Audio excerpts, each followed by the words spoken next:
বাংলার জমিনে দেখেন না, সবাই মিলে এখন দিনরাত বলে ঐক্য ঐক্য ঐক্য, আসো ঐক্যবদ্ধ হই, আসো এক প্ল্যাটফর্মে কায়েম হই, আসো সকলে মিলে বাতিল শক্তির টুটি চেপে ধরি, সকলে মিলে নাস্তিক্যবাদী ফেতনা, হিন্দুত্ববাদী ফেতনা, কাদিয়ানিয়াতের ফেতনা, হিজবুত তাওহীদের ফেতনা, সমকামীদের ফেতনা, ট্রান্সজেন্ডারদের ফেতনা, আরো যত ফেতনা আছে সবগুলোকে অঙ্কুরে বিনাশ করি।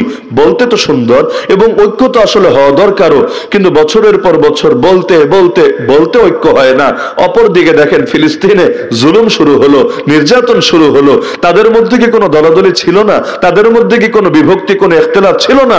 অবশ্যই ছিল, একটা দুটো না, ডজন ডজনই ছিল। কিন্তু যখন অস্তিত্ব হুমকির মুখে পড়েছে, মাইকিং করা লাগে নাই, বয়ান দেওয়া লাগে নাই, অস্তিত্ব রক্ষার জন্য, দেশ রক্ষার জন্য, ধর্ম রক্ষার জন্য, নিজের ঈমান আকীদা হেফাজতের জন্য, মুসলমানদের প্রথম কিবলা রক্ষার জন্য ঠিকই কিন্তু ঐক্যবদ্ধ হয়ে ময়দানে নেমে পড়েছে। হ্যাঁ, এখনো একেবারে 100% ঐক্য হয়ে গেছে তা না, এখনো তাদের মধ্যে ফাতার হামাসের বিভেদ নাই, বিষয়টা এমন না। তবে যতটা হয়েছে এটাই দুনিয়ার মানুষের বয়ানের বরকতে, বুঝানোর বরকতে, ওয়াজ নসিহতের বরকতে হয়েছে এমন না, বরং ফয়সালা আল্লাহ করেছেন, আসবাবও তিনি নিজে তৈরি করে দিয়েছেন। আফগানিস্তানের জমিনে 19টা বছর লড়াই করলো কারা? একদিকে তো আছে কওমি মাদ্রাসার এই ছাত্ররা, যাদেরকে আপনারা চেনেন তালেবান নামে। তালেবান অর্থই হলো ছাত্র, বাংলায় বলে ছাত্র, ইংলিশে বলে স্টুডেন্টস, আর আরবিতে তালিবুল ইলম, বহুবচন তালাবাতুল ইলম, কিন্তু এটাকে পশতু ভাষায় ট্রান্সলেট করলে হয় তালেবান, কোন দলের নাম না। তালেবান অর্থই ছাত্র। এরা কারা? কওমি মাদ্রাসার ছাত্র। কওমি মাদ্রাসার ছাত্রদের আদর্শ কি? তারা ফিকহে হলো হানাফি, কঠিন ভাবে হানাফি, আর আকীদার দিক থেকে তারা আল্লাহর রাসূল, তার সাহাবী, তাবেঈ, তাবেঈদের আদর্শের উপর প্রতিষ্ঠিত।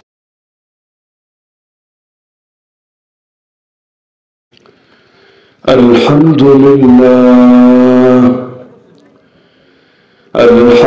لله وحده وكفى وسلام على عباده الذين اصطفى أما بعد فأعوذ بالله من الشيطان الرجيم بسم الله الرحمن الرحيم إن الذين قالوا ربنا الله ثم استقاموا تتنزل عليهم الملائكة ألا تخافوا ولا تحزنوا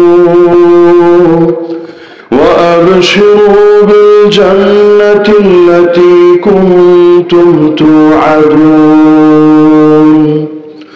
آمنت بالله صدق الله العلي العظيم وبلغنا رسوله النبي الكريم আওয়াজ টানে কেন? রিভার্ব হয় না মেশিনে?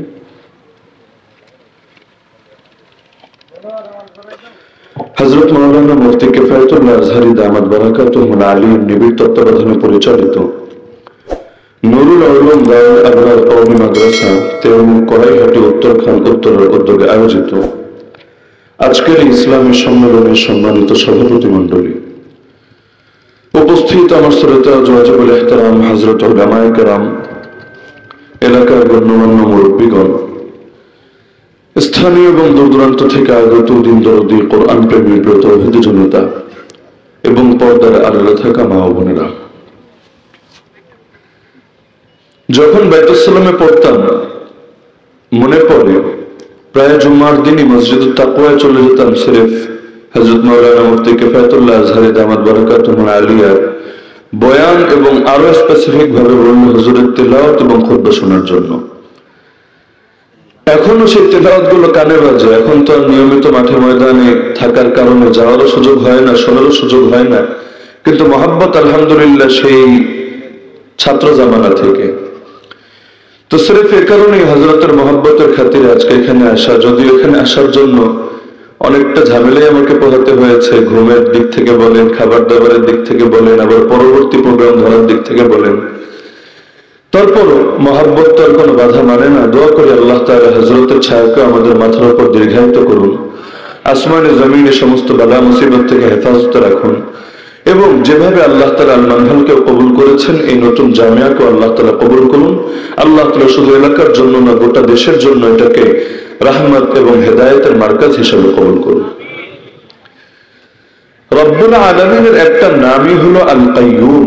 আমরা আয়াতুল কুরসির মধ্যে বলি আল্লাহু লা ইলাহা ইল্লা হুয়াল হাইয়ুল কাইয়ুম। কাইয়ুম বলা হয় তাকে যিনি সবকিছু নিয়ন্ত্রণ করেন, পরিচালনা করেন। তা আল্লাহর নামে যেহেতু কাইয়ুম, আর আল্লাহ ছাড়া কেউ কাইয়ুম হবে না, হতে পারে না। কোন বান্দাকেও ডাকতে হয় আব্দুল কাইয়ুম বলে। অনেকের নাম থাকে আব্দুল কাইয়ুম, লোকে ডাকে শুধু কাইয়ুম বলে, কিন্তু কাইয়ুম তো আল্লাহ, যিনি সবকিছুর নিয়ন্ত্রক। বান্দা হতে পারে সর্বোচ্চ তার গোলাম আর তার দাস, এই পরিচয় গর্বিত। তো এখন কাইয়ুম যেহেতু আল্লাহ, সুতরাং জগতের প্রতিটা জিনিস তিনি নিবিড়ভাবে পরিচালনা করবেন। এটাই তার শান, এটাই তার মান। তো জগতের মধ্যে কে আলেম হবে, কে দায়ী হবে, কে মুজাহিদ হবে, কে চাকরিজীবী হবে, কে ব্যবসায়ী হবে, এগুলোর ফয়সালাও কোনোটাই জমিনে হয় না, সবকিছুর ফয়সালাই হয় আসমানে। এমনকি জগতের নিখুঁত থেকে নিখুঁত বিষয়, কে ইজ্জত নিয়ে থাকবে, কে জিল্লতির মধ্যে যাবে, কে ক্ষমতায় থাকবে, আর কে পৃথিবীর বুকে বুকে লাঞ্ছিত হবে, এই সবকিছুর ফয়সালাও তো তারই হাতে। কুলিল্লাহুম্মা মালিকাল মুলক তুতিল মুলকা মান তাশা ওয়া তানজিউল মুলকা মিম্মান তাশা ওয়া তুইজ্জু মান তাশা ওয়া তুযিল্লু মান তাশা। একসময় রব্বুল আলামিন মুসলমানদেরকে এমন দাওয়াত দিয়েছিলেন, গোটা দুনিয়া মুসলমানদের শ্রেষ্ঠত্ব মেনে নিতে বাধ্য হয়েছিল। ইতিহাস বলে এমন একটা সময় অতিবাহিত হয়েছে, ইউরোপের চার্চের কোন কোন পাদ্রী পর্যন্ত আরাবিয়ান পোশাক পরিধান করেছে। কেন? ইসলামকে ভালোবেসে। ইসলামকে ভালোবেসে না, তবে মুসলমান সুপার পাওয়ার হওয়ার কারণে। যেই জাতি যখন সুপার পাওয়ার থাকে, মানুষ তাদেরকে অনুসরণ করতে ভালোবাসে। আর নাসু আলা দীনি মুলুকিহিম। মাঝে মধ্যে এই জামানায়ও দেখা যায় যে কোন কোন খ্রিস্টান খেলোয়াড় আরবের কোন কোন টিমের সঙ্গে চুক্তিবদ্ধ হয় যে 1 বছর, 2 বছর, 5 বছর তোমাদের ক্লাবে আমি খেলবো। দেখা যায় যখন আরবে যায়, তাদের কোন অনুষ্ঠানে যোগ দেয়, তখন গায়ে বিশাল জুব্বা, মাথার মধ্যে আবার হাজি রুমাল, রুমালের উপরে আবার কালো একটা কি যেন বলে, রুমালটা ধরে রাখার জন্য, আবার কোমরের মধ্যে একটা তরবারিও আছে। এর মানে যে বড় মুজাহিদ, বড় হুজুর হয়ে গেছে, বিষয়টা এমন না। ইসলামকে ভালোবেসে উল্টে ফেলেছে, বিষয়টা এমন না। বরঞ্চ সে যাদের থেকে নুন খেয়েছে তাদের একটু গুণগান গাওয়ার একটা প্রচেষ্টা মাত্র গ্রহণ করেছে। তো নিয়ম এটাই, যেই জাতি যখন উন্নত হয়, সুপার পাওয়ার হয়, তখন দাওয়াত দেওয়া লাগে না। মানুষ তাদেরকে দেখে দেখেই তাদেরকে অনুসরণ করতে ভালোবাসে, তাদেরকে মডেল হিসাবে গ্রহণ করে। এক সময় যখন আমাদের গোটা দুনিয়ার মধ্যে শাসনটা ছড়িয়ে পড়েছিল, তখন মুসলমানরা মডেলও বানিয়ে নিয়েছিল মুসলমানদের বীরদেরকে। সকলের মুখে মুখে সেই সালাহউদ্দিন আইয়ুবীর নাম, তারেক বিন জিয়াদের নাম, মুসান্না বিন হারেসার নাম, মোহাম্মদ আল ফাতিহের নাম, মোহাম্মদ বিন কাসিমের নাম। সময়ের ব্যবধানে সবার মুখে মুখে এখন ক্রিকেট খেলোয়াড়ের নাম, ফুটবল খেলোয়াড়ের নাম, নায়কের নাম, গায়কের নাম, নায়িকার নাম, গায়িকার নাম। কেন? কারণ যখন যারা এগিয়ে যায়, যখন যারা হাইলাইটে থাকে, লোকে তাদেরকে অনুসরণ করতে ভালোবাসে। তো রব্বুল আলামিন একসময় এমন দেওয়া দিয়েছিলেন, গোটা দুনিয়া পর্যন্ত শ্রেষ্ঠত্ব স্বীকার করেছে। সময়ের ব্যবধানে আবার এমন লাঞ্ছিত হওয়া হয়েছে, গোটা দুনিয়া এখন মুসলমানের রক্তে রঞ্জিত হয়ে গেছে। পৃথিবীর যেই প্রান্তেই নজর দেওয়া হোক না কেন, যেখানেই দেখা যাবে রক্তের দাগ, অধিকাংশ জায়গায় দেখা যাবে সেই রক্ত আর কারো রক্ত না, মুসলমানের গায়ের রক্ত। এমনকি নারী আর শিশুদেরকে পর্যন্ত নিরাপত্তা দেওয়া যাচ্ছে না। গত 3 মাসে এক ফিলিস্তিনি 10,000 প্লাস শিশুকেই মেরে ফেলা হয়েছে, যারা কোনো জঙ্গি বাহিনীর সদস্য ছিল না, টেরোরিজমের কোন অ্যাক্টিভিটিসের সঙ্গে জড়িত ছিল না। আরে তারা তো শিশু, দুনিয়াটাকেই চিনতে শেখে নাই, বাবাকে বাবা বলে, মাকে মা বলে এখনো ডাকতে শেখে নাই। তার আগেই তাদেরকে নির্মম ভাবে বুলেটের আঘাতে ঝাঁঝরা করে দেওয়া হয়েছে। এমনকি আল্লাহর ঘর মসজিদকে পর্যন্ত নিরাপত্তা দেওয়া যাচ্ছে না। আল্লাহর ঘরকে ভেঙে শয়তানের ঘরে পরিণত করে ছেড়েছে। এই মাসের 22 তারিখে বাবরি মসজিদ ভেঙে কোটি কোটি টাকা ব্যয় করে যে রাম মন্দির গড়েছে, সে রাম মন্দিরকে পর্যন্ত উদ্বোধন করেছে, যখন গোটা দুনিয়ায় মুসলমানের সংখ্যা প্রায় 200 কোটি হয়ে গেছে। যেই সময় সংখ্যা ছিল 313, তখন যেই সাহস করে নাই, যখন সংখ্যা হয়েছে 200 কোটি, গোটা দুনিয়ার সকল মুসলমানের হৃদয়ে রক্তক্ষরণ ঘটিয়ে সে আস্পর্ধা ঠিকই দেখিয়েছে। কারণ ধরেই নিয়েছে মুসলমান এখন আর জাগবে না, এখন আর কিছুই বলবে না। উঁচু করে লাভ নেই, আওয়াজ টানতেছি তো, আওয়াজ ঠিক করতে না পারলে আমি কি করব? তো যেহেতু জগতের সবকিছুর ফয়সালা হয় রব্বে কারিমের কাছে, সুতরাং দুনিয়ার মধ্যেও কে আলেম হবে, কে দায়ী হবে, কে মুবাল্লিগ হবে, কে মুজাহিদ হবে, এগুলোর ফয়সালাও কারো হাতে থাকে না, ফয়সালা থাকে রব্বুল আলামিনের হাতে। যার কারণে আল্লাহ রাসূল সাল্লাল্লাহু আলাইহি ওয়াসাল্লাম তার আপন চাচা আবু তালেব যখন মুমূর্ষ অবস্থায় উপনীত, সে সময় কতই না চেষ্টা চালালেন এই চাচার মুখ থেকে একটাবার কালেমা বের করবেন বলে। কারণ দ্বীনের জন্য এই চাচা কম কোরবানি দেয় নাই, আল্লাহ রাসূলের নিরাপত্তায় কম চেষ্টা প্রচেষ্টা ব্যয় করে নাই। আর এই চাচা তো সেই চাচা নিজে অমুসলিম হয়েও কুরাইশকে চ্যালেঞ্জ ছুড়ে দিয়ে বলেছিল, শোন কুরাইশ, যতদিন আমি জিন্দা আছি তোরা মুহাম্মাদের ক্ষতি করা তো দূরের কথা, মুহাম্মাদের ধারে কাছেও ঘেঁষতে পারবি না। যদি মুহাম্মদ পর্যন্ত যেতে হয়, হাত্তা ওয়াসাদা ফি তুরাবি দাফিনা, আগে আমাকে মেরে আমাকে কবর দিয়ে কবরের উপর পাড়া দিয়ে যাবি, তো যতদিন আমি জিন্দা আছি তোরা মুহাম্মাদের কোনো ক্ষতি করতে পারবি না। এমনকি যে 3 বছরের অধিক সময় আল্লাহ রাসূল সাল্লাল্লাহু আলাইহি ওয়াসাল্লামকে অবরুদ্ধ করা হয়েছে, যেটা বর্তমানের কারারুদ্ধ জীবনের চাইতেও বড় কঠিন ছিল। এখনকার কারাগারে তাও তো ভালো খাবার দাবারের ব্যবস্থা থাকে, ক্যান্টিন থেকে টাকা থাকলে যা মনে চায় কিনেও খেতে পারে, কিন্তু সেই কারাগার তো এমন কারাগার ছিল, খাবার পর্যন্ত কেনার সুযোগ ছিল না। বাধ্য হয়ে সাহাবীদেরকে গাছের পাতাও চিবিয়ে খেতে হয়েছিল, মুখের মাড়িগুলো ছিলে গিয়েছিল, নিজেদের মলগুলো ছাগলের মলের মতো হয়ে গিয়েছিল। এমন এক কঠিন সময়েও আরে মুসলমান তো মুসলমান, তারা তো নবীর সঙ্গ দেবেই, কিন্তু এই আবু তালেব এবং তার অন্যান্য অনুসারীরা পর্যন্ত রাসূলকে ছাড়ে নাই। এমনকি বহু মুশরিক ব্যক্তি নিজের বাচ্চা কাচ্চাকে সাথে নিয়ে পর্যন্ত রাসূলকে সঙ্গ দিয়েছে, অথচ সেই বাচ্চার খাবারেরও কোনো ব্যবস্থা ছিল না। আর মাও খাবার না পেতে পেতে এমন অবস্থা হয়েছে, বাচ্চাকে যে দুধ খাওয়াবে এমন দুধের যোগানও আর তার ভেতরে ছিল না। তো এত এত কোরবানি, তো তার থেকে তো নবী আশা করতেই পারে যে অন্তত কালেমাটা পড়ুক, আরে আমল না করে না করুক, অন্তত ঈমানটা নিয়ে দুনিয়া থেকে যাক। কারণ মান মাতা ওয়া হুয়া ইয়ালামু আন্নাহু লা ইলাহা ইল্লাল্লাহ দাখালাল জান্নাহ, মান কানা আখিরু কালামিহি লা ইলাহা ইল্লাল্লাহ দাখালাল জান্নাহ। যে লা ইলাহা ইল্লাল্লাহর ইলম নিয়ে মরবে, যার জীবনের শেষ কথা হবে লা ইলাহা ইল্লাল্লাহ, সে জান্নাতে প্রবেশ করবেই করবে। তো নবী শিয়রে দাঁড়িয়ে বলছেন, কুল ইয়া আম্মি কালিমা আশফা লাকা বিহা ইনদাল্লাহ, হে আমার চাচা একটা মাত্র কালেমা পড়েন, দায়িত্ব নিচ্ছি, আল্লাহর কাছে আপনার জন্য সুপারিশ করব। কিন্তু শেষ সময় বলে গেলেন, আমি লজ্জাকে প্রাধান্য দিলাম জাহান্নামের উপরে, আমি লজ্জিত হতে পারবো না, আমি প্রয়োজনে জাহান্নামের আগুনে জ্বলতে রাজি আছি। নাউযুবিল্লাহ। আল্লাহ তাআলা নবীকে জানিয়ে দিলেন, ইন্নাকা লা তাহদি মান আহবাবতা, আপনি যাকে ভালোবাসেন তাকে হেদায়েত দিতে পারবেন না, ওয়ালাকিন্নাল্লাহ ইয়াহদি মান ইয়াশা, হেদায়েত তো আল্লাহ দেন, যাকে চান তাকে দেন। হেদায়েতের দুই অর্থ হয়, হেদায়েতের একটা অর্থ হলো ইরাতুত তরিক, পথ দেখিয়ে দেওয়া, এই বিবেচনায় নবীও হেদায়েত দানকারী, কোরআনও হেদায়েত দানকারী, আলেম ওলামারাও হেদায়েত দানকারী। কোরআনে তো নবীকে বলা হচ্ছে, ইন্নাকা লা তাহদি ইলা সিরাতিল মুস্তাকিম, আপনি সিরাতে মুস্তাকিমের দিকে হেদায়েত দিবেন। তো এখন এই হেদায়েত মানে পথ দেখানো, কিন্তু পথ চালিয়ে দেওয়ার ক্ষমতা না নবীর আছে, না আলেমের আছে, না বুজুর্গের আছে, না দায়ের আছে। পথ চালিয়ে দেওয়ার ক্ষমতা একজনেরই আছে, নাম তার। এই হেদায়েত একমাত্র আল্লাহই দিতে পারে, আর কেউ পারে না। ইহদিনাস সিরাতাল মুস্তাকিম, যে হেদায়েতের দোয়া জীবনে সবচাইতে বেশি আল্লাহর কাছে করা লাগে, এই আয়াত নবীরও পড়া লাগে, সাহাবীরও পড়া লাগে, তাবেঈরও পড়া লাগে। কারণ কত উপরে যাবেন আপনি, তার উপরেও হেদায়েতের স্তর বাকি থাকবে। আপনার দৌড় যেখানে গিয়ে শেষ, ভাবার কারণ নাই রবের রহমত মনে হয় এখানে শেষ, বরঞ্চ রবের কুদরতের তো মাত্র সূচনা। তো রব দিতে যেমন কম দেন না, সুতরাং রবকে পাওয়ার চেষ্টা আর প্রচেষ্টার রাস্তাও কখনো ফুরায় না।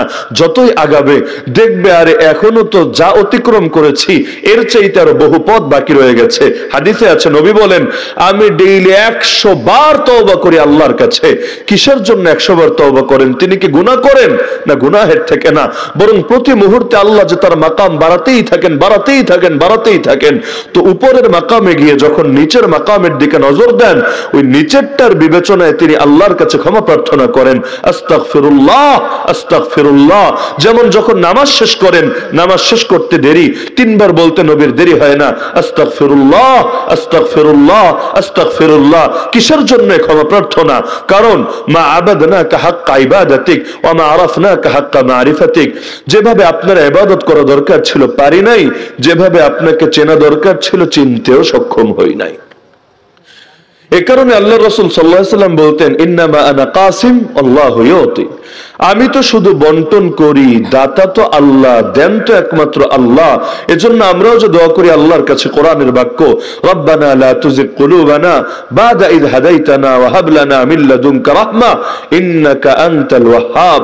হে আল্লাহ, একবার হেদায়েত দেওয়ার পরে আমাদের অন্তরগুলোকে আর বাঁকা পথে নিবেন না।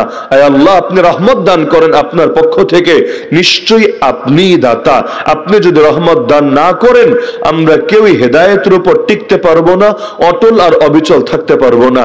আল্লাহর নামে ওয়াহাব, ওয়াহাব মানে যিনি দাতা, দাতা একজনই, নাম তার আল্লাহ। তো সবকিছু যেহেতু রব্বুল আলামিন নিজেই পরিচালনা করেন, তো এখন দুনিয়ার মধ্যে কেউ যদি কোনো কিছু পেতে চায়, আগে আল্লাহর থেকে কবুল করিয়ে নিতে হয়। যদি ফয়সালা রবের থেকে চলে আসে, দুনিয়ার কেউ পারে না সেটাকে ঠেকিয়ে রাখতে। এজন্য ভবিষ্যৎ নিয়ে কিছু বললেও সাথে বলা লাগে ইনশাআল্লাহ। যদি চান আল্লাহ তাহলে হবে, যদি না চান তাহলে হবে না। মাঝে মধ্যে এই বিশ্লেষণটা উপস্থাপন করে, এই যে দুনিয়ার বুকে মুসলমানরা লাঞ্ছিত, নির্যাতিত, নিপীড়িত, নিষ্পেষিত, নিগৃহীত, রক্তাক্ত, মার খাচ্ছে, দেশে দেশে জুলুমের শিকার হচ্ছে, এর মূল কারণ হলো আমাদের এখন আগেকার মতো সামরিক শক্তি নাই, মুসলমানদের বিশাল বাহিনী নাই, আমাদের পারমাণবিক নাই, এই নাই সেই নাই। শুধুমাত্র এই কারণে দুনিয়ার বুকে আমরা মার খাচ্ছি, আমরা লাঞ্ছিত হচ্ছি। আজকে যদি আমরা টেকনোলজিতে আগাই, সায়েন্সে আগাই, সামরিক ভাবে আগাই, পৃথিবীর কেউ নাই যে আমাদেরকে ঠেকিয়ে রাখতে পারবে। এমন বলে না, কে বলে না? বলে। কিন্তু আল্লাহ রাসূল সাল্লাল্লাহু আলাইহি ওয়াসাল্লামের জিন্দেগিও যদি সামনে রাখেন, বদরকে সামনে রাখেন, হুনাইনকে সামনে রাখেন, বদরের ময়দানে মুসলমানদের ছিলই কি? একটা তরবারি, দুইটা ঘোড়া, কিন্তু আল্লাহ এমন বিজয় দিয়ে দিলেন, কুফরের মেরুদণ্ডই ভেঙে গেল। যে দিনটাকে আল্লাহ উল্লেখ করলেন পার্থক্যকারী দিবস বলে। অপরদিকে হুনাইনে কোথায় ছিল বদরের 313, কোথায় হুনাইনের 10,000?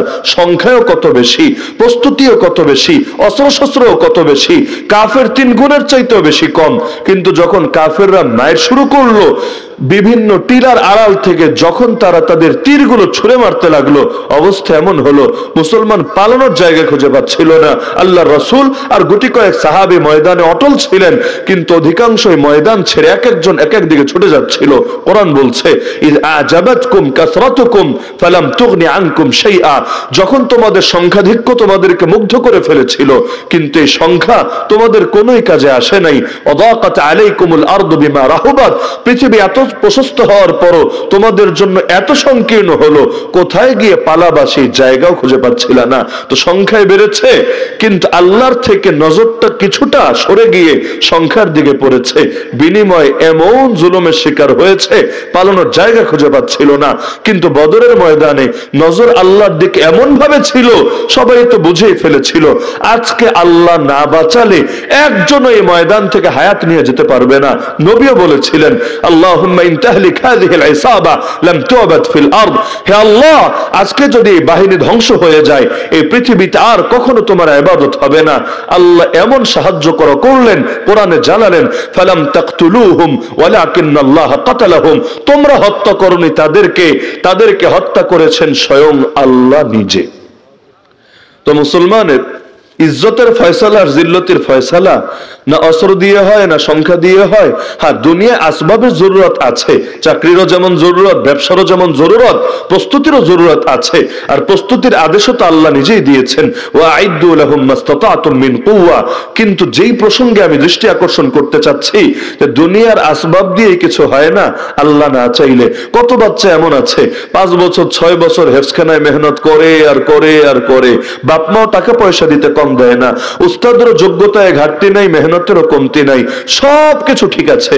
কিন্তু ওর সাথে যারা ভর্তি হয়েছিল, এক একজন হাফেজ হয়ে এখন কিতাবখানায় 2-4 ক্লাস পড়ে ফেলেছে, কিন্তু আল্লাহর বান্দার দিন যাচ্ছে আর যাচ্ছে আর যাচ্ছে, পরে আর পরে, কিন্তু কিছু মাথায় ধরে না। 2 পারা পরে দেখা যায় পরে তাকিয়ে 1 পৃষ্ঠা আর মনের ভেতরে থাকে না, অথচ মেধাও ঠিক আছে, সব ঠিক আছে। এমন হয় নাকি? হয় না? কিসের জন্য? কারণ আল্লাহ যদি কবুল না করেন, শুধু মেহনত দিয়ে, শুধু প্রস্তুতি দিয়ে, শুধু আসবাব দিয়ে কেউ কিছুই করতে পারে না। সর্বযুগের সর্বশ্রেষ্ঠ জ্ঞানীর নাম কি যদি জিজ্ঞেস করা হয়, সবাই বলতে বাধ্য তার নাম মুহাম্মদুর রাসূলুল্লাহ সাল্লাল্লাহু আলাইহি ওয়াসাল্লাম। তিনি কোন মাদ্রাসার ছাত্র ছিলেন, কোন স্কুলে গিয়ে পড়াশোনা করেছেন, তার একাডেমিক ব্যাকগ্রাউন্ড কি, দুনিয়াতে তার টিচারই কে, তার শিক্ষকই কে, জবাব নবী নিজেই দিয়েছেন।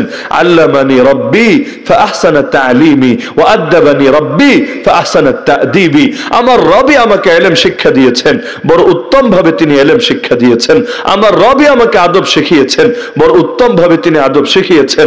দুনিয়ার কোনো মাধ্যম লাগে নাই, সরাসরি আল্লাহ দিয়েছেন। তো আল্লাহ মাধ্যম সহ দিতে পারেন, আল্লাহ মাধ্যম ছাড়াও দিতে পারেন, কিন্তু দিতে পারেন একজনই, নাম তার আল্লাহ। শিক্ষকও পারে না, প্রতিষ্ঠানও পারে না, উস্তাদও পারে না, বিল্ডিংও পারে না, খাবার দাবারও পারে না, পারেন একজনই, নাম তার আল্লাহ। তো কবুল হতে হয় আগে আসমানে, বাস্তবায়ন হয় জমিনে। যদি আল্লাহর কাছে কবুল না হয়, দুনিয়াতে চেষ্টা করেও কখনো ফল পাওয়া যায় না। আল্লাহ রাসূল সাল্লাল্লাহু আলাইহি সাল্লামকে ধীরে ধীরে ধীরে কিভাবে আল্লাহ প্রস্তুত করলেন, আমাদের ইমামরা বলেন, ইযা আরাদাল্লাহু শাইআন হাইয়া লাহু আসবাবা। আল্লাহ যখন কোনো বিষয়ের ইরাদা করেন, আল্লাহ নিজেই সেটার আসবাব তৈরি করেন। বাংলার জমিনে দেখেন না, সবাই মিলে এখন দিনরাত বলে ঐক্য ঐক্য ঐক্য। আসো ঐক্যবদ্ধ হই, আসো এক প্ল্যাটফর্মে কায়েম হই, আসো সকলে মিলে বাতিল শক্তির টুটি চেপে ধরি, সকলে মিলে নাস্তিক্যবাদী ফেতনা, হিন্দুত্ববাদী ফেতনা, কাদিয়ানিয়াতের ফেতনা, হিজবুত তাওহীদের ফেতনা, সমকামীদের ফেতনা, ট্রান্সজেন্ডারদের ফেতনা, আরো যত ফেতনা আছে সবগুলোকে অঙ্কুরে বিনাশ করি। বলতে তো সুন্দর এবং ঐক্য তো আসলে হওয়া দরকারও, কিন্তু বছরের পর বছর বলতে বলতে বলতে ঐক্য হয় না। অপরদিকে দেখেন ফিলিস্তিনে জুলুম শুরু হলো, নির্যাতন শুরু হলো। তাদের মধ্যে কি কোনো দলাদলি ছিল না? তাদের মধ্যে কি কোনো বিভক্তি, কোনো ইখতিলাফ ছিল না? অবশ্যই ছিল, একটা দুটো না, ডজন ডজনই ছিল। কিন্তু যখন অস্তিত্ব হুমকির মুখে পড়েছে, মাইকিং করা লাগে নাই, বয়ান দেওয়া লাগে নাই, অস্তিত্ব রক্ষার জন্য, দেশ রক্ষার জন্য, ধর্ম রক্ষার জন্য, নিজের ঈমান আকীদা হেফাজতের জন্য, মুসলমানদের প্রথম কিবলা রক্ষার জন্য ঠিকই কিন্তু ঐক্যবদ্ধ হয়ে ময়দানে নেমে পড়েছে।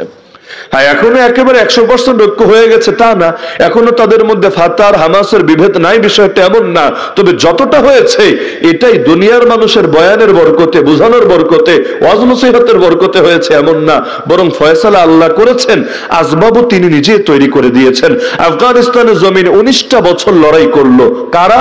একদিকে তো আছে কওমি মাদ্রাসার এই ছাত্ররা, যাদেরকে আপনারা চেনেন তালেবান নামে। তালেবান অর্থই হলো ছাত্র, বাংলায় বলে ছাত্র, ইংলিশে বলে স্টুডেন্টস, আর আরবিতে তালিবুল ইলম, বহুবচন তালাবাতুল ইলম। কিন্তু এটাকে পশতু ভাষায় ট্রান্সলেট করলে হয় তালেবান, কোন দলের নাম না। তালেবান অর্থই ছাত্র।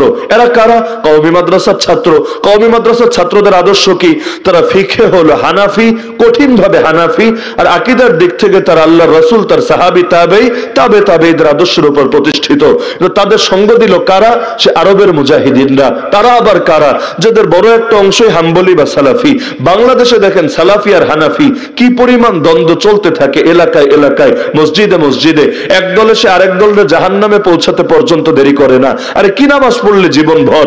এই নামাজ আবু হানিফার ধর্মের নামাজ, এটা মুহাম্মদুর রাসূলুল্লাহ সাল্লাল্লাহু আলাইহি ওয়াসাল্লামের নামাজ হয় না। এগুলো বলদ, এগুলো তোদেরকে জান্নাতে পৌঁছাবে না, জাহান্নামে পৌঁছাবে।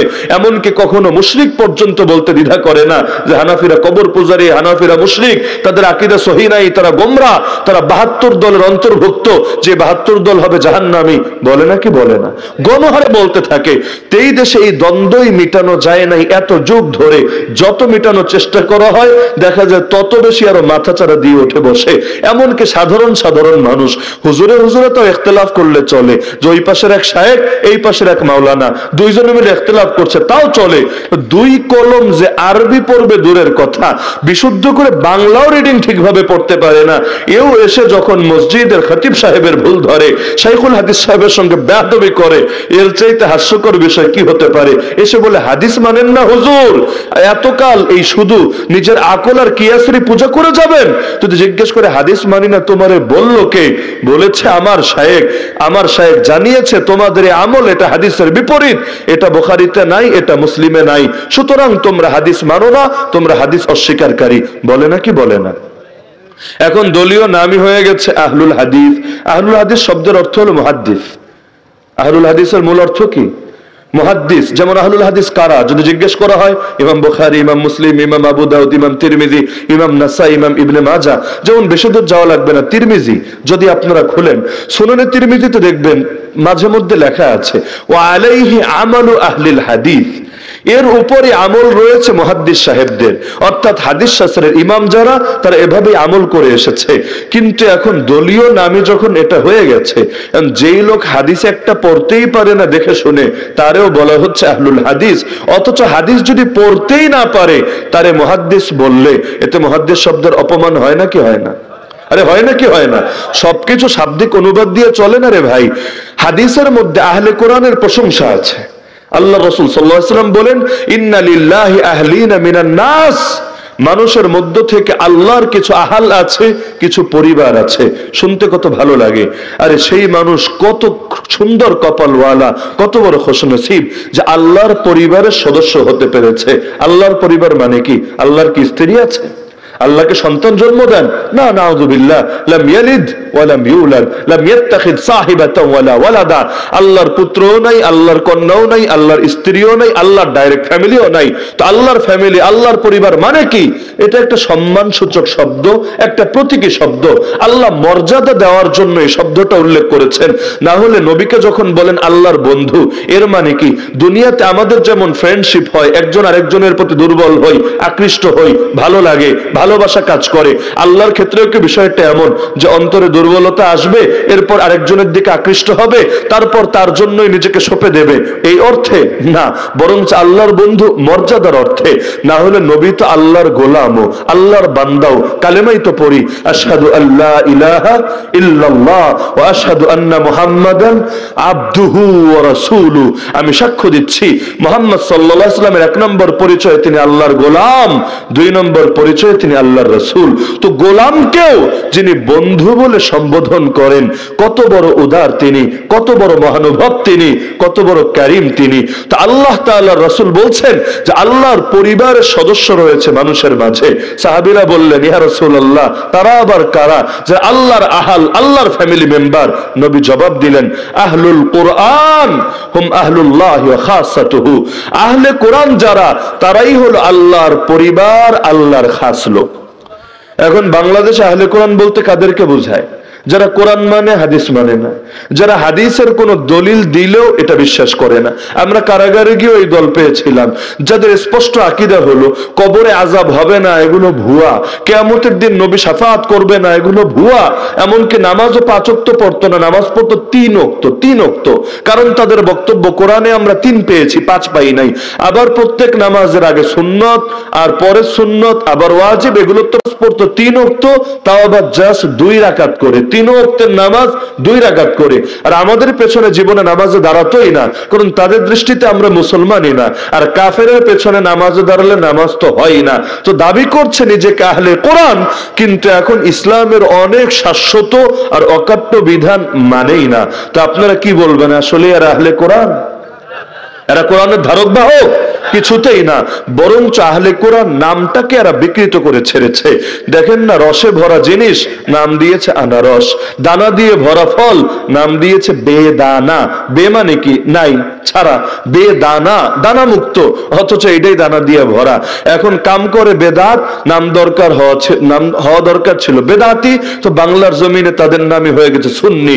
এই দেশে সুন্নি মানে সে না যে সুন্নত মানে, এই দেশে সুন্নি মানে হলো সে যে নবীর সুন্নতের চাইতেও 2 আঙ্গুল বেশি বুঝে, 2 লাইন বেশি পণ্ডিতি দেখিয়ে নিজের থেকে অনেক বিধান আবিষ্কার করে বসে। এরকম নামের বিকৃতি চলে নাকি চলে না? আবার আপনাদেরকে যারা কওমি মাদ্রাসায় পড়েন, এই ঢাকায় যারা থাকেন এরা বুঝবেন না। ওই আমাদের রাজবাড়িতে দাওয়াত থাকলো, গিয়ে এক নজর দেখে আসেন। ওখানে কওমি মাদ্রাসাকে বলে ওয়াহাবি মাদ্রাসা, খারেজি মাদ্রাসা। শোনেন নাই জীবনে? ওয়াহাবি মাদ্রাসা, খারেজি মাদ্রাসা। সেই সৈয়দ আহমদ শহীদ রহমতুল্লাহ আলাইহি বালাকোট আন্দোলন থেকে শুরু হয়েছে এই গালি। বালাকোট আন্দোলনের আরেক নামই হলো ওয়াহাবি আন্দোলন। এই অঞ্চলে অনেক বাংলা বইপত্রে দেখবেন ওয়াহাবি আন্দোলন নামে সেই বালাকোট আন্দোলনের ইতিহাসকে চিত্রিত করা হয়েছে। তো ওয়াহাবি মানে কি? ওয়াহাব আল্লাহর নাম, ওয়াহাব অর্থ মহান দাতা, ওয়াহাবি মানে আল্লাহওয়ালা। ওয়াহাবি অর্থ কি? ওয়াহাবি অর্থ কি? তো এখন আল্লাহওয়ালা শব্দ কি জীবনে গালি হয়? আরে গালি হয় নাকি? তো এখন আপনাদেরকে যখন বলে ওয়াহাবি, কওমি মাদ্রাসাকে যখন বলে ওয়াহাবি মাদ্রাসা, তখন কি এটা বোঝায় আল্লাহওয়ালা মাদ্রাসা, আল্লাহওয়ালা বান্দা? এটা বোঝায় না, তখন এটাকে বলে গালি হিসাবে। তো এখন আপনি আল্লাহর পথে চলেও আপনার উল্টা গালি দিচ্ছে ওয়াহাবি বলে, তো এটা গালি হয় কেমনে? দুই সূরতের এক সূরতে এটা গালি হতে পারে। যদি মানি যে তারা হলো শয়তানওয়ালা, তাই তাদের নজরে আপনারা হলেন আল্লাহওয়ালা। শয়তানওয়ালার নজরে শয়তানওয়ালা হওয়া অপরাধ না, তার নজরে আল্লাহওয়ালা হয় অপরাধ। এজন্য এখন আপনারই গালি দিচ্ছে ওয়াহাবি আল্লাহওয়ালা। যদি এই ব্যাখ্যা মানেন তাহলে ঠিক আছে, আর যদি এটা না মানেন তাহলে বুঝতে হবে ওরা যে কি বোঝে না তাও বোঝে না। গালি যে দিল, এই গালিটা কার উপরে গিয়ে পড়লো এতটুকু জ্ঞান ওদের নাই। সহি করে যেমন দুরূদ শরীফটাও পড়তে পারে না, আমি বিকৃত উচ্চারণে দুরূদ শোনাবো না এখানে, কিন্তু এমন ভাবে দুরূদ পড়ে এটার অর্থ যে কি হয় আল্লাহ ভালো জানে। বাংলাদেশে শিক্ষিত মানুষরা এমন কমন জায়গায় ভুল করে। কখনো ডোমেস্টিক ফ্লাইটে যদি ওঠেন, বাংলাদেশের এক জেলা থেকে আরেক জেলায় যাবেন, দেখবেন শুরুতে বিমানবালারা এসে দোয়া পড়াবে আপনাদেরকে যে ভাই এমনি পর্দা পশিদা করি বা না করি, বাঁচা তো লাগবে, মইরা গেলে তো আর উপায় নাই, তোরাও দোয়া পড় আমরাও দোয়া পড়ি, সবাই মিলে ভালো থাকি, নিরাপদে গন্তব্যে পৌঁছি। এখন দোয়াটা পড়ে সুন্দরভাবে, সুবহানাল্লাযী সাখখারা লানা হাযা ওয়া মা কুন্না লাহু মুকরিনিন ওয়া ইন্না ইলা রাব্বিনা লামুনকালিবুন। কোন অশিক্ষিত লোকের তো আর বিমানবালা হিসাবে নিয়োগ দেয় না, বড় শিক্ষিত, বেতনের পরিমাণ অনেক বেশি, কিন্তু দোয়া পরে এমন দোয়া, এটার অর্থ যে কি হয় ওরা জানে আর ওদের কর্তৃপক্ষ ভালো জানে। কারণ আরবিতে শব্দ বিকৃত হলে অর্থও ঠিক থাকে না। কুল হুয়াল্লাহু আহাদ, তুমি বলো আল্লাহ এক। কেউ যদি বলে কুল হুয়াল্লাহু আহাদ, যেমন বাঙালিরা উচ্চারণ করে, তো কুল মানে তুমি খাও, হুয়াল্লাহু আহাদ মানে আল্লাহ এক, মানে কি এক আল্লাহরে খায়া ফেলাও, আর ভুল কইরো না খাইতে, নাউযুবিল্লাহি মিন যালিক। তো বাস্তবে বোঝাতে চেয়েছিল কি আর হয়ে গেল কি? তো এখন গালিটাও হয়তো ঠিকভাবে দিতে পারে না, গালি দেওয়া হাবি বলে, কিন্তু এই গালি যে আল্লাহর উপরে গিয়ে পড়ে এটা টেরই পায় না। তো বলছিলাম যে সবকিছুর ফয়সালা হয় রবের কাছে। রব যখন চান তখন তিনি নিজেই সেটার ফয়সালা করে দেন। আর রব যদি না চান, বাহ্যিক আসবাব আর প্রস্তুতি যতই থাকুক না কেন, কোনো লাভ হয় না। পৃথিবীর বুকে প্রথম খেলাফত পতন হয়েছিল কবে জানেন? অনেকে বলবে হুজুর জানি তো, 1924-এ সেই মোস্তফা কামাল আতাতুর্ক, আল্লাহ লানত করুক ওর কবরের উপর, ওই মুরতাদের হাতে। কিন্তু না, প্রথম খেলাফত পতন হয়েছিল এই ওসমানী খেলাফত বা এই এই মোস্তফা কামাল আতাতুর্কের হাতে না, বরং সর্বপ্রথম খেলাফত পতন হয়েছিল চেঙ্গিস খানের নাতি হালাকু খানের হাতে। তখন খলিফা ছিল আব্বাসী খলিফা, আল্লাহ নবী সাল্লাল্লাহু আলাইহি ওয়াসাল্লামের বংশধর, কিন্তু সে আব্বাসী খলিফাকে মেরে, তাকে কার্পেটের মধ্যে পেঁচিয়ে লাথি মেরে নির্মমভাবে হত্যা করে খলিফাকে উচ্ছেদ করা হলো, খেলাফতকেও বরবাদ করা হলো, গোটা মুসলিম বিশ্বকেই রক্তের বন্যায় রঞ্জিত করে দিল। কিন্তু কিভাবে হয়েছিল জানেন? এজন্য না যে মুসলমান তাদের মধ্যে তখন অস্ত্রের ঘাটতি ছিল, প্রস্তুতির ঘাটতি ছিল, জ্ঞান বিজ্ঞানের কমতি ছিল, তাদের মধ্যে সায়েন্স টেকনোলজির লাইনে দুর্বলতা ছিল, বরং আজকে ইতিহাস খুলে পড়ে দেখেন না, দেখবেন সেই সময় মুসলমানরা দুনিয়ার এক সুপার পাওয়ার ছিল। এখন যেমন America super power, China super power, Russia super power, ও সময় আব্বাসী খলিফারা ছিল এমন সুপার পাওয়ার যাদের ভয়ে গোটা দুনিয়া পর্যন্ত কম্পিত হতো। আর খলিফা তো বলা হয় কেন্দ্রীয় শাসককে, তার অধীনে আবার অনেক আঞ্চলিক শাসক থাকে। তা আব্বাসী খলিফার অধীনে সেই সুলতান সালাহুদ্দিন আইয়ুবের বংশধররা তারাও ছিল, আবার তার অধীনে খারিজম বাদশারাও ছিল। এই অঞ্চলে তাদের অধীনে হিন্দুস্তানের অতীতের যে মহান শাসকরা তারাও ছিল। তো গোটা দুনিয়া বড় একটা শাসক, এমনকি এদিকে সেলজুকিরা, তুর্কিরা, বহু বড় আঞ্চলিক সুপার পাওয়ার তাদের অধীনে ছিল। তো তখন মুসলমানের লগে টক্কর লাগাবে এমন শক্তি দুনিয়াতে ছিল না। কিছু চোরাগুপ্তা হামলা করছিল, কোথাও ক্রুসেডাররা, কোথাও বিদ্রোহীরা, কোথাও বিভিন্ন গ্রুপের সদস্যরা, এই অঞ্চলে হিন্দুরা, কিন্তু তারা গোটা ইসলামী বিশ্বকে বরবাদ করবে এমন শক্তি দুনিয়ার এই চর্ম চোখে বা বস্তুবাদের বিবেচনায় কারোই ছিল না। তো বলবেন তাহলে খেলাফতের পতন হলো কেন? সব যদি ঠিকই থাকে, একটা দলের ধরেন সব আছে, জনমত আছে, তাদের প্রস্তুতির ঘাটতি নাই, সব ঠিক আছে, তো ওই দল আবার নাকানি চুবানি খাবে কোন দুঃখে?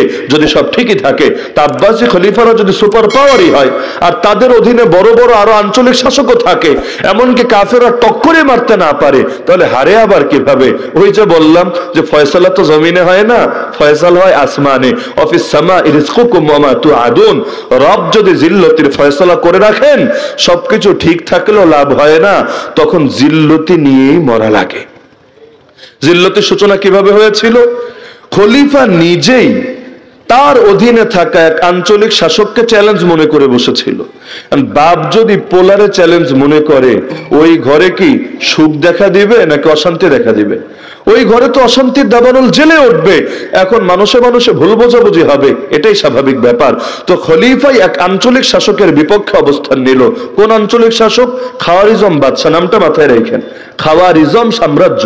বাংলাদেশে এই শব্দটাই অপ্রচলিত, এর ইতিহাস জানবে দূরের কথা।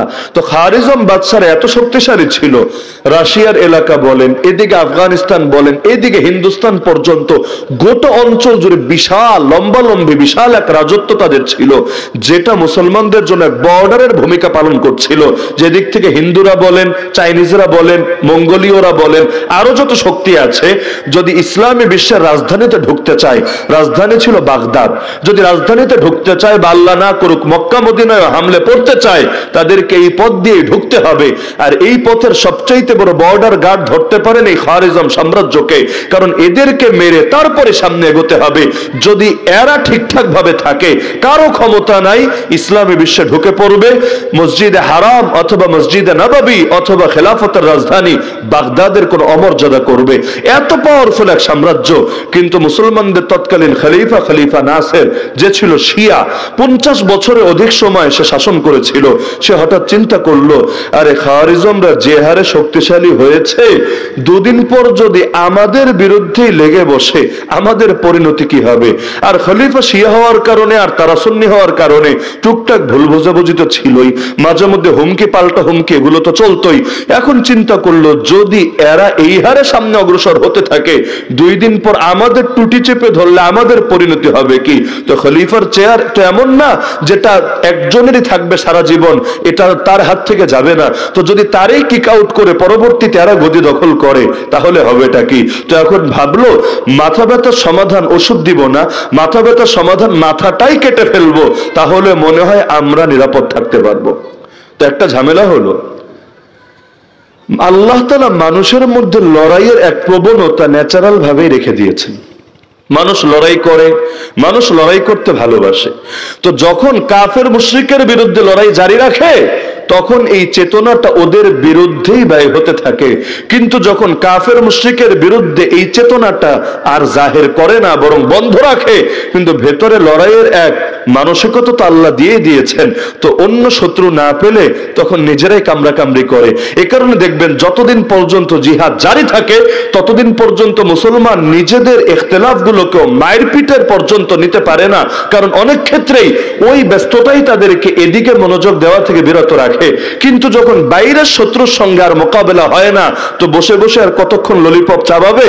তো অলস মস্তিষ্ক শয়তানের কারিগর হয়ে যায়, তখন বসে বসে নিজের ভাইরেই নিজেরা দুশমন বানায়।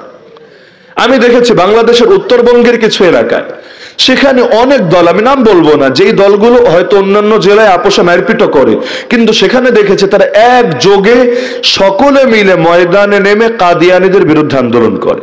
জেলার নামও আমি বলছি না। কিসের জন্য? কারণ সেখানে কাদিয়ানীরা এত পাওয়ারফুল, আলাদা একটা এলাকায় গড়ে তুলেছে আহমদনগর নামে। আহমদনগর মানে রাসূলের নামে আহমদ, সেটা না, এই গোলাম আহমদের নামে। তো এত বড় পাওয়ারফুল যে যদি এই ধারায় চলতে থাকে, হয়তো সেদিন বেশি দূরে না, গোটা জেলার উপর না, শুধু পুরো অঞ্চলের উপরই নিজেদের আধিপত্য কায়েম করবে।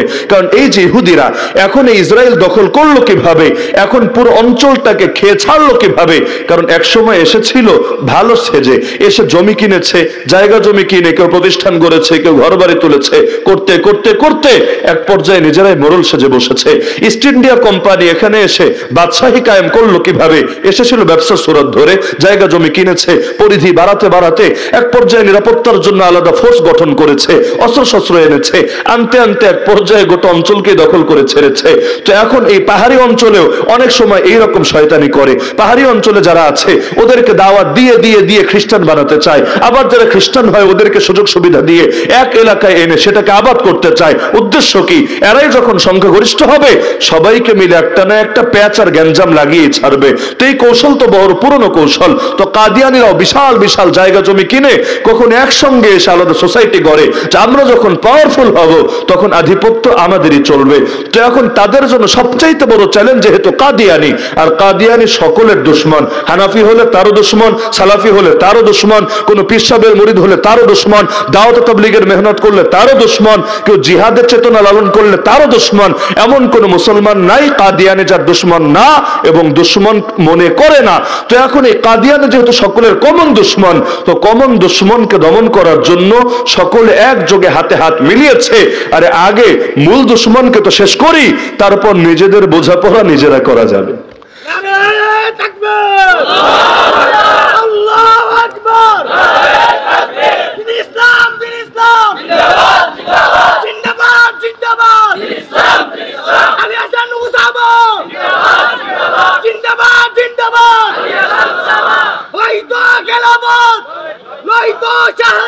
তো যেহেতু মানুষের মধ্যে ন্যাচারাল ভাবেই লড়াইয়ের প্রবণতা রেখে দেওয়া হয়েছে, তো লড়াই যতদিন কাফেরের বিরুদ্ধে করে ততদিন নিজেরা কামড়াকামড়ি একটু কম করে। তো যখন এটা বন্ধ রাখে তখন ভাবে আরে আমি থাকতে ও উঠবে কেন, ওরে টেনে টেনে নামাতে হবে। আর যদি আমাদের মতো মাছে ভাতে বাঙালি হয় তাহলে মাছের কামই তো হইলো কে কারে খাবে, কে কারে পেটের মধ্যে চালান দিবে, তখন কেমনে একজন আরেকজনকে দমাবে এই চেষ্টাই অধিকাংশ সময় জুড়ে চলতে থাকে। এটাই স্বাভাবিক ব্যাপার। আর গোড়ায় যখন পচে যায় বাকিগুলো দিয়ে আর কি লাভ হয়? পলাশীর আমবাগানে নবাব সিরাজউদ্দৌলা শোচনীয় পরাজয় হয়েছিল কেন? অস্ত্র কম ছিল বলে না, সৈনিক কম ছিল বলে তাও তো না, তাহলে হেরেছিল কেন? মাথা পচে যাওয়ার কারণে। ময়দানে সৈনিক বেশি থাকে, সেনাপতি কম থাকে। তো সেনাপতি যদি গাদ্দারি করে তখন ময়দানে আর জয়ের আশা করা যায় না। তো এক গাদ্দারের গাদ্দারির কারণে সংখ্যাও বেশি হওয়ার পরও, অস্ত্রশস্ত্র বেশি থাকার পরও শোচনীয় পরাজয় নেমে এসেছিল। এমনকি আমাদের ইতিহাস তো বলে এই অঞ্চল ইসলাম বিজয়ী হয়েছিল সবার পরে, আর এই অঞ্চল থেকে পরাজয়টাও হয়েছে সবার আগে। ঢুকেছে সেই কতকাল পরে ইখতিয়ার উদ্দিন মোহাম্মদ বখতিয়ার খলজির হাত ধরে, আর বের হওয়ার বেলায় বের হলো সবার আগে 1757-তে। তো 1252 থেকে 1757, 800 বছর তো হয় না। তো হিন্দুস্তানে মুসলমানদের শাসন 800 বছর, এই অঞ্চলে মুসলমানদের শাসন মাত্র 500 বছরের কিছু বেশি হবে। তো এখন ঢুকলো পরে, বের হলো আগে, এটাই আমাদের চিরাচরিত বৈশিষ্ট্যে পরিণত হয়ে আছে। তো এখন খলিফা নিজের লোকরাই নিজে চ্যালেঞ্জ মনে করলো যে ওরে দমাতে হবে, না দমালে দুদিন পর যদি আমারই গদি ছাড়া করে পরিণতি কি হবে? এখন দমন করবে কিভাবে? নিজেরও সাহস হয় না, খাওয়ারিজম বাদশার সঙ্গে লাগতে যাবে। এখন সুযোগ কাজে লাগালো, ভাবলো কাটা দিয়ে কাটা তুলি, তাহলেই তো আমাদের জন্য লড়াইটা সহজ হবে। এখন কাটা দিয়ে কাটা তুলবে কিভাবে? সে এখন ভাবলো এক কাজ করি, চেঙ্গিস খানের তো মোটামুটি ভালো দাপট আছে, আর ওরা যেহেতু এখন উল্লেখযোগ্য শক্তিতে পরিণত হতে পারে নাই, সুতরাং এই চেঙ্গিস খানকে দিয়ে দেখি কোনো কাজ করা যায় কিনা। কারণ এতে যদি জিতে তাও লাভ, যদি হারে তাও লস না। কারণ চেঙ্গিস খান যদি হেরে যায় খাওয়ারিজম বাদশার কাছে, এতে লজ্জার কি আছে, অপমানের কি আছে? আরে কেউ তো জানবেই না এখানে খলিফার কোনো ইন্ধন আছে, তাহলে বদনাম হলেও চেঙ্গিস খানের হবে। আর যদি চেঙ্গিস খান জয়ী হয়েই যায়, লাভ চেঙ্গিজেরও হবে, লাভ তারও হবে। কারণ মাথা যদি না থাকে, মাথা ব্যথাও তো আর থাকবে না। চেঙ্গিস খানের কাছে প্রস্তাব পাঠাবে কিভাবে? এই যোগ হলে তো টেলিফোন একটা করে দিত, অথবা মেইল একটা পাঠাতো, আরো কত মাধ্যম আছে, এই মাধ্যমে দৃষ্টি আকর্ষণ করত। কিন্তু ওই যুগ তো এত আপডেট যুগ ছিল না, খবর পাঠাবে কিভাবে? অপরদিকে খাওয়ারিজমরাও কিছুটা টের পেয়েছিল যে খলিফা গাদ্দারি করতে পারে আমাদের সাথে, এজন্য তারা ইসলামী বিশ্বের নিরাপত্তাকে এতটা সুসংহত করেছিল, একটা কবুতর পর্যন্ত চিঠি নিয়ে যাবে তাদের এরিয়া দিয়ে কল্পনা করা যেত না, তীর মেরে সেটাকেও জমিনে নামিয়ে দিত। এমনকি পুরুষ হোক মহিলা হোক, ব্যবসায়ী কাফেলা হোক দাওয়াতের কাফেলা হোক, যেই তাদের এলাকা অতিক্রম করে ওপারে যাবে তাদেরকে এমন সুন্দরভাবে তালাশ করত যে শরীরের কোনো চিপায় চাপায়ও যদি কোনো কাগজপত্র থাকে, চিঠিপত্র থাকে, ওটাও পার করতে পারবে না, ধরা খাবেই খাবে। তো এত কঠিন এক সিকিউরিটি ব্যবস্থাকে ফাঁকি দিয়ে ওপারে খবর পাঠাবে কিভাবে? আর ওই যুগে তো আর বিমান ছিল না যে আসমান দিয়ে পাঠিয়ে দিবে। এখন খলিফাও চিন্তিত কেমনে কি হবে। তো শয়তানের বুদ্ধির কি আর শেষ আছে? এখন একজনকে ডেকে এনে তার মাথার চুলগুলো কাটলো।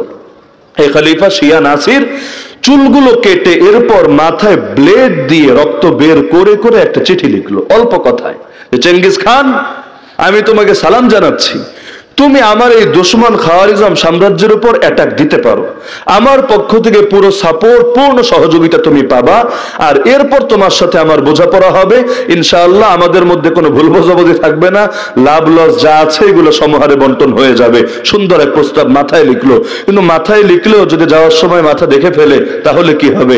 এখন সময় নিল যে মাথায় চুল গজাক, চুলগুলো বড় হোক। চুল যখন বড় হলো, লেখাগুলো ঢেকে গেল, এবার তারা পাঠিয়ে দিল, যাও চেঙ্গিস খানের কাছে গিয়ে চিঠি পৌঁছাও। এখন চলতে শুরু করলো, যখন বর্ডারে আসলো একেবারে এমন ভাবে সার্চ করলো, তার চিপা চাপা কোনো কিছু বাদ নাই, পোটলা পাটলি ব্যাগ ট্যাগ সব চেক করা শেষ। কিন্তু দুনিয়া কারো মাথায় আসবে, এটা কল্পনায় আসবে যে মাথার মধ্যে এভাবে চিঠি লেখা থাকতে পারে? কল্পনায় আসে নাই।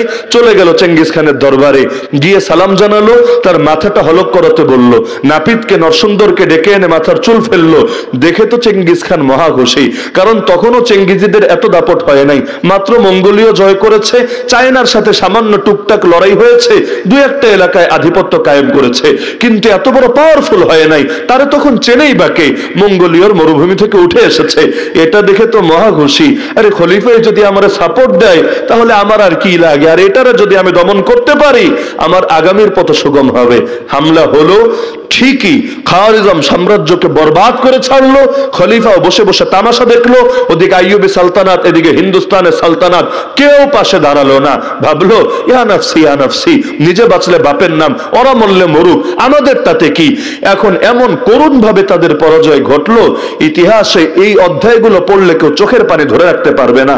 এরপর আরেকবার ঘুরে দাঁড়াতে চেয়েছিল, সেই শাসক তো মারা গেল, তার পুত্র ঘুরে দাঁড়াতে চেয়েছিল, পারে নাই।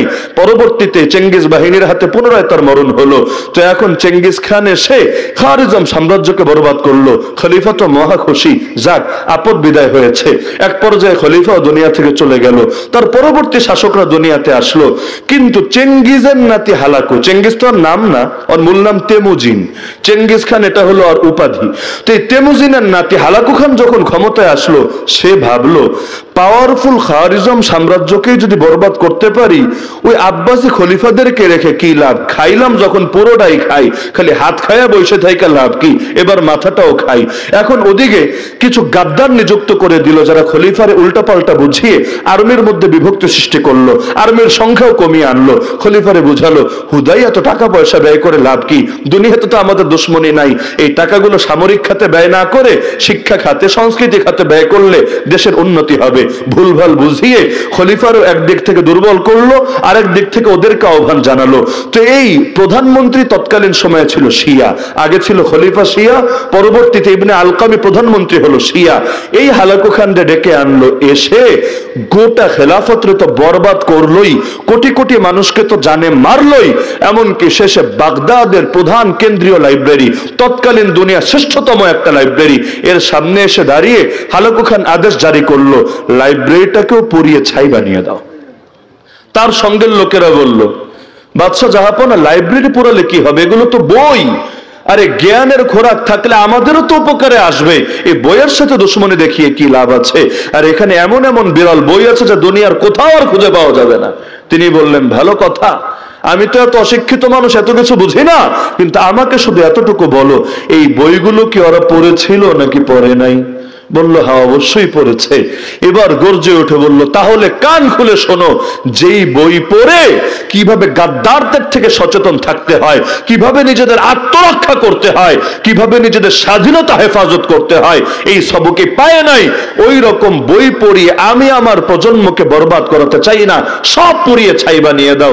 এক আদেশে বাগদাদের তৎকালীন কেন্দ্রীয় লাইব্রেরিকে পুড়িয়ে ছাই করে দেওয়া হলো। তো খলিফাও শেষ, আঞ্চলিক শাসকও শেষ, গোটা ইসলামী বিশ্বই হুমকির মুখে পড়লো। পরবর্তীতে সুলতান রুকনুদ্দিন বাইবার্স এসে আবারও খেলাফতকে কায়েম করেছিল। তো এই যেই প্রসঙ্গে কথাটা আমি টেনেছি, যে দুনিয়াতে আসবাব থাকলেই খালি উন্নত হওয়া যায় না, বরং আগে আল্লাহর থেকে কবুল করিয়ে নিতে হয়। রব যদি কবুল করেন তখন আসবাবের ঘাটতি থাকলেও আটকে থাকে না, আর রব যদি কবুল না করেন আসবাবের লাইনে বহু এগিয়ে গেলেও কোনো লাভ হয় না। কেন আজকে কি আপনি বলতে পারবেন দুনিয়ার 180 কোটি মুসলমান এই আসবাব নাই? নাই যা দিয়ে তারা আল আকসাকে হেফাজত করতে পারে, ফিলিস্তিনের এই 23 লাখ মুসলমানের পাশে দাঁড়াতে পারে, যা দিয়ে তারা বাবরি মসজিদের পুনঃমর্যাদা রক্ষা করতে পারে, ফিরাতে পারে, এই কথা কেউ বলতে পারবে না। এখন কোন কোন মুসলিম কান্ট্রি তো পারমাণবিক শক্তির অধিকারী হয়ে আছে, কিন্তু কে দাঁড়িয়েছে গত 3 মাসে অথবা অতীতের 75 বছরে এই মাজলুম ফিলিস্তিনিদের পাশে? ভাবতে এমন আল আকসা রক্ষা করা শুধু ওদেরই দায়িত্ব, আমাদের কোনো দায়িত্ব না। তো শুধু আসবাব থাকলেই হয় না, মানসিকতাও থাকা লাগে, রবের পক্ষ থেকে কবুলও হওয়া লাগে। রব যদি কবুল না করেন কোনো কিছু দিয়ে কোনো কিছুই হয় না। তো পুরো আলোচনার খোলাসা, যেহেতু সময়ের শেষের দিকে, পুরো আলোচনার খোলাসা আল্লাহর সঙ্গে সম্পর্ক বাড়াতে হবে। ইলমের লাইনে আগাতে চান, ব্যবসার লাইনে আগাতে চান, চাকরির লাইনে আগাতে চান, যে লাইনে চান না কেন, আগে রবের থেকে কবুল করিয়ে নিতে হবে ইনশাআল্লাহ। তাহলে দুনিয়ার আটকে থাকবে না, আল্লাহ তাআলাই দিয়ে দিবেন। কারণ দাতা তো একমাত্র তিনি, আর তিনি যদি কবুল না করেন কোনো কিছুতে কোনো লাভ হবে না। শেষ করি একটা হাদিস দিয়ে। সাহাবী সখর আল গামিদি রাদিয়াল্লাহু তাআলা আন, যে সাহাবীর নামও সচরাচর শুনবেন না, ওই এক হাদিস প্রসঙ্গেই তার নামটা বেশি উচ্চারিত হয়। তিনি বলেন, আল্লাহ নবী সাল্লাল্লাহু আলাইহি ওয়াসাল্লাম দোয়া করেছেন, আল্লাহুম্মা বারিক লি উম্মতি ফি বুকুরিহা, হে আল্লাহ আমার উম্মতের জন্য সকাল বেলার সময়ে বরকত দেন। সকালবেলার সময়ে বরকত দেন মানে কি? যে সময় ইলমের লাইনে বরকত, না ব্যবসার লাইনে বরকত, না খেত খামারের লাইনে বরকত, নবী কোনোটা সীমাবদ্ধ করেন নাই। আল মুতলাকু ইয়াজরি আলা ইতলাকিহি, মূলনীতি হলো যেটা কোরআন হাদিসে ব্যাপক থাকে সেটাকে ব্যাপকই রাখতে হয়, সীমাবদ্ধ করা উচিত না। তো সেই সাহাবী এই হাদিসটা নিজে বর্ণনা করেছেন, নিজে জেনেছেন। তো তিনি এবার সিদ্ধান্ত নিলেন, আমি যেহেতু ব্যবসায়ী, তাহলে ব্যবসার কাজগুলো আমি সকাল বেলায় শুরু করব। কেন? যাতে নবীর দোয়ায় আমিও ভাগীদার, অংশীদার হতে পারি। এখন তিনি বলেন, আমি ব্যবসার কাফেলাও যতবার পাঠিয়েছি অন্য কোন টাইমে নেই, ভোরের টাইমে পাঠিয়েছি সেরেফ এবং সেরেফ নবীর দোয়া লাভ করার জন্য।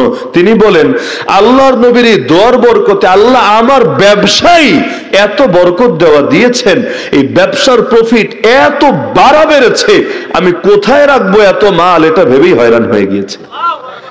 তো কবুল যদি হয়, দুনিয়াতে কিভাবে বরকত যে নাজিল হয় বুঝতেই পারে না বান্দা। ওয়ালাউ আন্না আহলাল কুরা আমানু ওয়াত্তাকাউ লাফাতাহনা আলাইহিম বারাকাতিম মিনাস সামাই ওয়াল আরদ, ঈমান আর তাকওয়ার পথে চললে আল্লাহ বলেন আসমান আর জমিনের বরকতে সব কয়টা দরজা খুলে দিব। আজকে বাংলাদেশে অর্থনৈতিক ক্রাইসিস চলে, আরে বড় বড় বুদ্ধিজীবীরা সমাধানের জন্য এমন এমন পরামর্শ দেয় যে পরামর্শগুলো তো হারাম জড়িয়ে থাকে। এমনি তো দেশের অর্থনীতি দাঁড়িয়ে আছে সুদের উপরে, ব্যাংকিং সেক্টর সুদের উপরে, শেয়ার বাজার সুদের উপরে, বীমা সুদের উপরে, বৈদেশিক ঋণ জানিয়েছে তাও সুদের উপরে। পুরো দেশের মেরুদণ্ডই হয়ে দাঁড়িয়েছে সুদ। যে সুদের উপর আল্লাহর লানত, আল্লাহর রাসূলের লানত, যে সুদখোরের বিরুদ্ধে আল্লাহ যুদ্ধের ঘোষণা দিয়েছেন সূরা বাকারায়, যে সুদের 70 গুণা সর্বনিম্ন গুণা, নিজের আপন মায়ের সাথে জিনা করার সমান। তো যখন ক্রাইসিসে পড়ে তখন তো অন্তত তওবা করা দরকার। আর তওবার মূল কথাই হলো লজ্জিত হতে হবে, আগে পাপ ছাড়তে হবে, অতীতে করবে না এই মর্মে প্রতিজ্ঞাবদ্ধ হতে হবে। কিন্তু এত বিপদে পড়েও এখনো সমাধান খোঁজো ওই সুদি তরিকার মাঝেই, এখনো ইসলামী তরিকায় আসে না। এখন ইসলামের ফতোয়া কি, নির্দেশনা কি ওলামায়ে কেরাম থেকে শোনে না, শুনবে কোত্থেকে? উল্টো ওলামায়ে কেরামের সাথে দুর্ব্যবহার করতেও দ্বিধা করে না, তাদের সাথে বেয়াদবি করতেও বুকটা একবার কাঁপে না। তো পতন যখন চলে আসে তখন মানুষ নিজের কল্যাণ কোনটা এটাও বুঝতে পারে না। তো যদি চান বাঁচতে, তাহলে দিনের পথেই ফিরে আসতে হবেই হবে।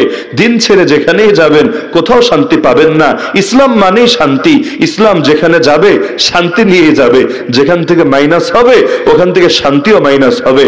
তো ইলমওয়ালা হতে চান, আমলওয়ালা হতে চান, চাকরিতে সফল হতে চান, ব্যবসায় সফল হতে চান, রাজনৈতিকভাবে উন্নত হতে চান, অর্থনৈতিকভাবে সমৃদ্ধি চান, বিচার আচারে ন্যায় চান, ইনসাফ চান, কল্যাণ চান, আরে কোন লাইনের কথা বলবেন? সব লাইনে প্রথমে আপনাকে এই স্টেপ নিতে হবে, আগে কবুল করে নিতে হবে, করিয়ে নিতে হবে রবের থেকে, এরপর ফলাফল ভোগ করতে পারবেন জমিনে। আর রব তখনই কবুল করবেন যখন সেটা পরিচালিত হবে তার সন্তুষ্টির পথে।